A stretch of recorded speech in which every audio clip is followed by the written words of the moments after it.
YouTube started. I got the gram started. And it looked like I got TikTok started. So once again, last week we were going over Rule 37. This week we're going over Rule 26, duty to disclose general provision governing discovery. Someone went into court today and she had another win today, right? But the damn lawyer tried the same old bullshit, said that she didn't have to answer discovery or admissions because they were in magistrate court. That's a lie. That's not true, right? So let's get into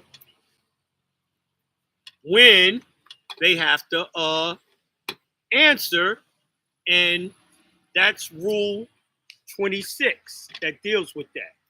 Damn, I'm dropping shit. Hold on, y'all.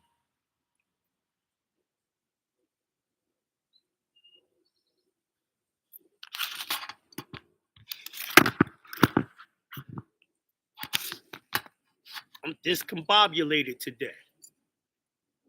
Okay, let's try it like this.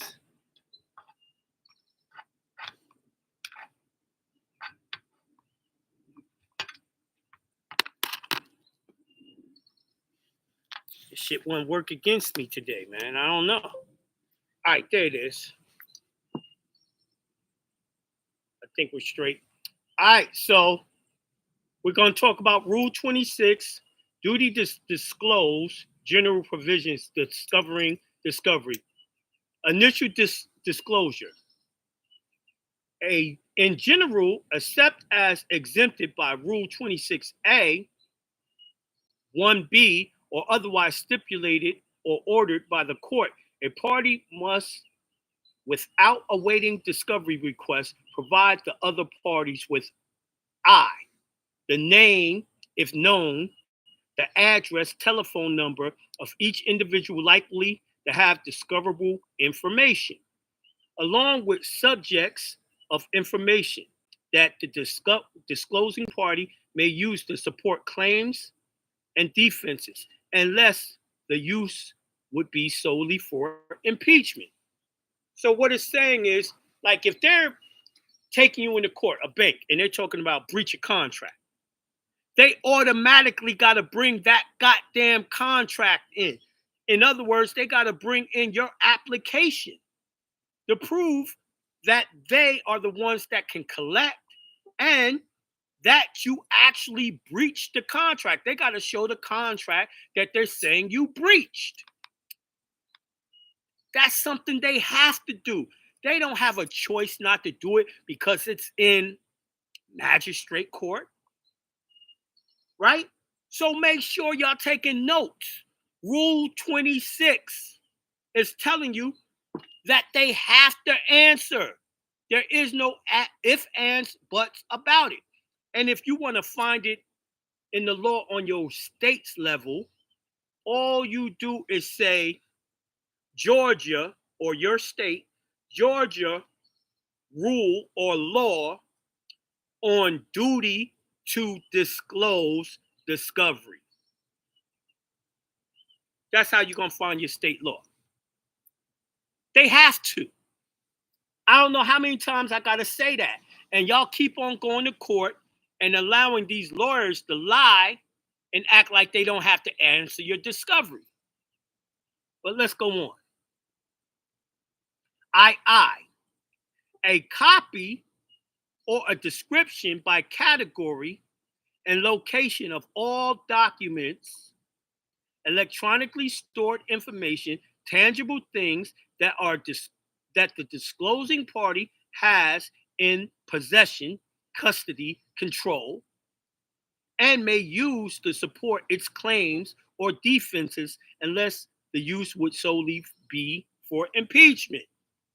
So, let's say the things you're asking for would impeach them. Then they don't give you discovery, and they're supposed to what? Give you a default summary judgment. They can't just say, we're not going to give it to you. They don't have to give it to you. You got to know that you got to press the issue, and you're going to have to tell them, according or pursuant to Rule 26 of the Federal Rules of Procedure, or your state's law that's the same as Rule 26, says they must disclose.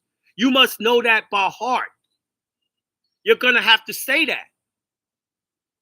You are remiss if you in court and he says he didn't have to do it, and you don't answer him back and say, according to Rule 26, you do.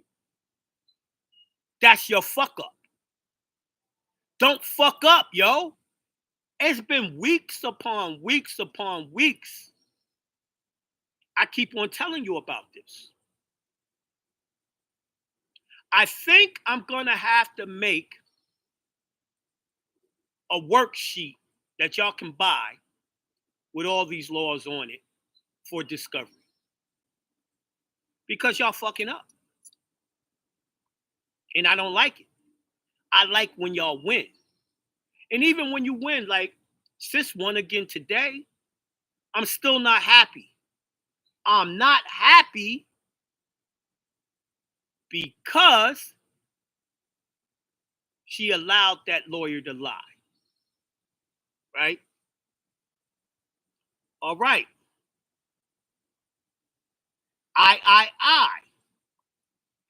A computation of each category of damages claimed by the disclosing party, who must also make available for inspection. A computation is based including materials bearing on the nature and extent of injuries suffered. You know what that's saying? If they bringing you to court, they're saying that if they lost something, lost money, they got to prove that the money that they lost and how they lost it because it was a breach of the original contract. Now, you already know they're not going to bring in no information like that, right? They just not, man.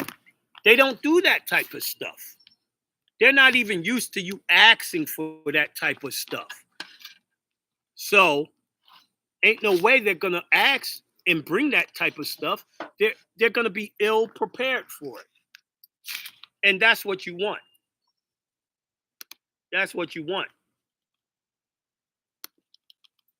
Hold on, y'all. I want to change. Come off of Wi-Fi and go into my see if that helps Instagram a little bit now that I'm on my phone's network. All right, so yeah, it did. Now it's not season. Okay, so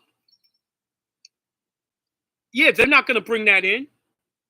They're not going to bring in proof to prove their case because they never lent you money in the first place. So they don't want to deal with anything when it comes to showing proof. They used to making a claim. You're not answering the claim and don't know how to answer, and they get what they want. That's what they're used to, right? All right.